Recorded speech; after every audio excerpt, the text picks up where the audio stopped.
Welcome to America's Voice Live. I'm Steve Gruber. It is Tuesday, the 30th of September, in the year of our Lord 2025. As always, thank you for joining me here on Real America's Voice. We truly appreciate you getting here. We've got a lot to get to today. From President Trump's peace plan for Gaza to Pete Hegseth's unprecedented meeting with U.S. military leaders from all over the world and so much more. Let's dive right in, shall we? President Trump aiming to stabilize the ongoing war in Gaza with a newly proposed peace plan. The plan is a 20-point proposal which, if agreed to, would see a swift ceasefire in Gaza, the release of all the remaining hostages, and a number of Palestinian prisoners in Israel as well.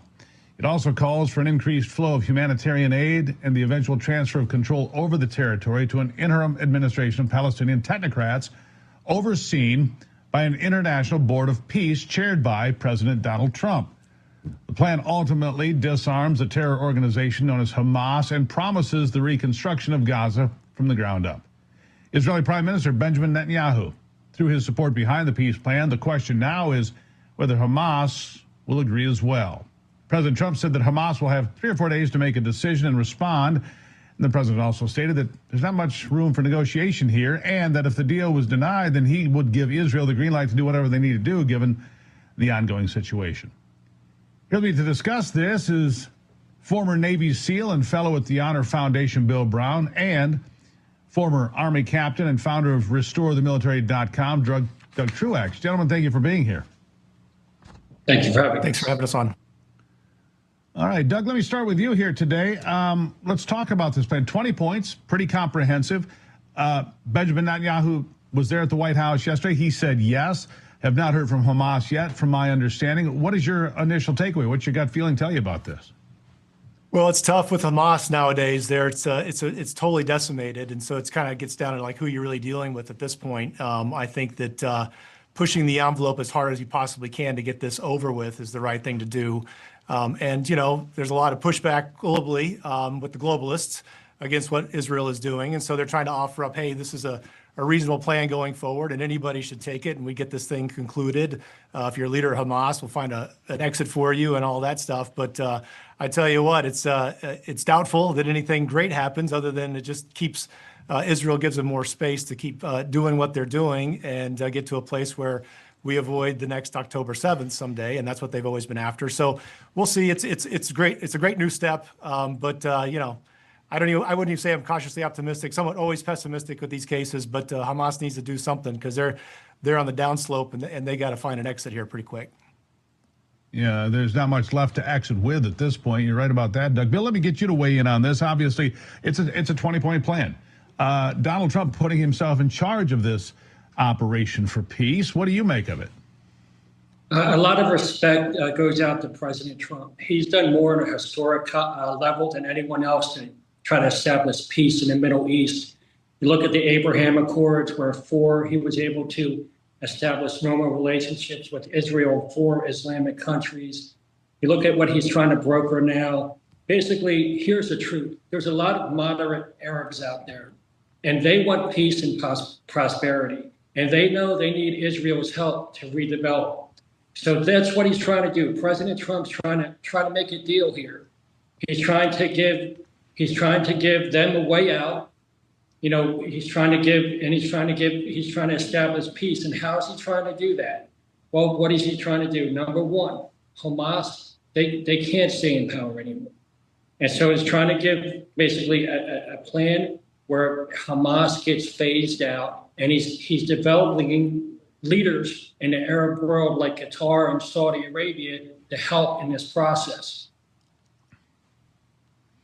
What do you think that, and Doug, I'll come back to you. Obviously, 140 countries around the world have now said they recognize Palestine formally. Soon, Canada and others will join that conversation. 140 nations, the United States not among them. Is that the next natural step here? Because that is something that Benjamin Netanyahu does not support. He wants the board of peace. He wants Donald Trump to chair that board. He wants to bring Hamas to an end. But 140 nations brings considerable pressure from around the world for there to be a change fundamentally in the Middle East. Your thoughts? Well, I think that it's best for us to hold the line on that. They're just wrong to advocate for that. Obviously, look what's happened. you can't have a two-state solution when one state says the other state's got to be wiped off the map. So that's never going to happen, or never should happen, I should say. So I think we hold the line on that one and just convince everybody else that if we do want true peace, we got to go a different direction. That's what's going on with this, is just say there's got to be different ways around this, that we can get to a place where we're not at war with people. Hamas is out.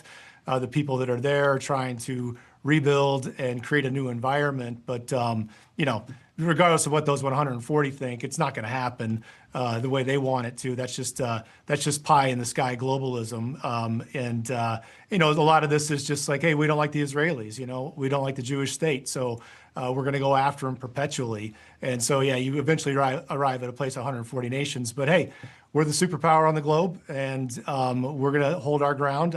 I would imagine President Trump's going to hold his ground, as well he should, and find ways to broker a peace agreement, because he's proven that he can do stuff like that, and we just got to keep hanging in there. And the Israelis have got to feel like they're safe. They got to defend themselves. I mean, this all started October 7th, when 1,000 people were killed and kidnapped and everything else. And so all this has got to come to an end, and this is the way out, I think. Yeah. It might be. All right, gentlemen, I want to shift gears here to what was discussed today. 800 flag officers, generals. You've got people from all over the world coming in, from Africa, from Europe, from Asia. You've got admirals, and like I said, 800 flag officers in all. Doug, let me start with you on this one. What does this mean? What are you hearing from, obviously you guys both know people that are still there, Doug. From what I understand, there's going to be a refocus of attention on the Western Hemisphere. Let's focus on Europe. Let's focus on Asia. Let's focus on Africa, and focusing on problems like Venezuela. And to me, I've got to be honest, if I'm sitting in Caracas right now, I'm a little nervous as to what's coming next for Venezuela. Your thoughts, Doug? Yeah, absolutely. Well, when we have Maduro and those guys are talking about, unstable actions to destabilize our country through different actions, then hey, we got to push back at them, and they should be concerned. We've been some of these boats out in the water have been going down, and it's just a matter of time before they keep pushing it too far, and we have to do something else. I'm not for regime change or anything like that, but we definitely have to send the message that times are different now. And I think Secretary Hegseth getting everybody together in a room like that, I think it was phenomenal. Everybody in that room, by the way, having been in the military, has at one time or another, many times, if they were a platoon leader, they got all their platoon together. If they're a company commander, they got their company together. Brigade commander, they got the whole brigade together. So everybody in there understands that this is his way of getting everybody together and getting everybody on the same page going forward, because there's been a lot of different messages, and he's been doing great work here and there and making things happen. But to have everybody in one spot like that, get them on the same page, get them in the warfighting mode, it will make people like Venezuela much more nervous going forward, because our military's back, and we're a force to be reckoned with. Always have been, but we're getting our heads straight now. Bill, what I'm picking up here in the back channel chatter, if you will, Venezuela could have we could have open operations there within 10 or 14 days. Open operations focusing on drug cartels and other issues with the Maduro regime. What do you think the posturing is here? What do you think the focus is? What are you hearing from people that know? Well, I know the Secretary of War. We're good friends. He's a war fighter. He believes in putting our nation first, like the president, and putting our war fighters first. He's not about regime change. He's about doing what's necessary to protect us, which is the government's #1 responsibility.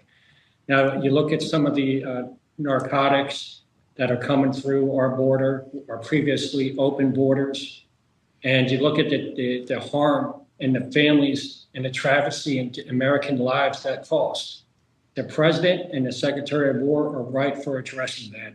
Now, it's a message of deterrence. We're going to do what we have to do to protect the American people. That's what the president's about. That's what the Secretary of War is about. Yeah, and Doug, part of the focus today, and President Trump spoke to these flag officers as well, part of the focus today is about culture. Culture. Pete Hegseth, same thing. You want to grow a beard? Be in Special Forces. I'm paraphrasing a little bit. I don't know what the beards were like when you guys were there, but I'm guessing there were plenty of them to go around at that time, because that's what real men do, right? If you're going to go out and be in the special unit, that's what happens. Does the culture need to change? This wokeism, this Well, we saw men dressed up as women in our military during the last administration. Is it time for a culture change in the United States military? 100%. We've been running a website called Restore the Military, and we've got 103 different admirals and generals on there that have been embraced the DEI concept. And that's really what Secretary Hegseth is after. He's not after people who followed orders about DEI under the horrible administrations of Obama and Biden. He's looking for people that embrace the DEI concept and pushed it out there as hard as they could. They need to go, and we've got them on our website too. So there's he's doing a great work. We're here to help, and so we're definitely doing as much as we can there. But I tell you, what he did today with resetting everybody to get everybody in a room and say we got 10 points coming out, and here they are. It changes the entire culture, because if you are a 1-star and you want to do something and the 2-star above you says something, well, maybe we shouldn't do that, and they're like talking like the old way, all the 1-star say is like, well, you remember what Hegseth said about we were all there together. So we have to do this differently now going forward. So it kind of resets everybody going forward. And he did make the comment, hey, if what I'm saying makes your heart sink, then, there's the door. And that's what we got to do. Yeah. But everybody else in the room, I think they were pretty excited about that. Pretty excited about it. Look, the military is here to do a couple of things: break big things and win wars. That's it. And unfortunately, that involves sometimes killing people.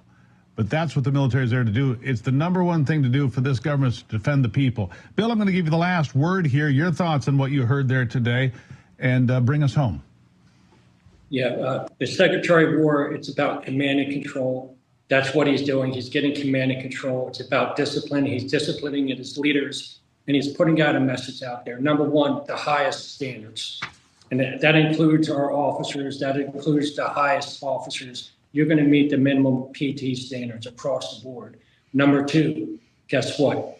FAFO. We are not messing around. This is the United States military. Our number one job and our only job is to protect the American people. And without a doubt, President Trump and the Secretary of War are going to give the American military the tools they need to be successful. Gentlemen, I appreciate you being here today. Bill Brown, Doug Truax. Thank you both for spending time watching out for the rest of us here back at home, and for the job that you did while you were in the service. Thank you, and thank you for being here. Steve. Thank you. Thank you.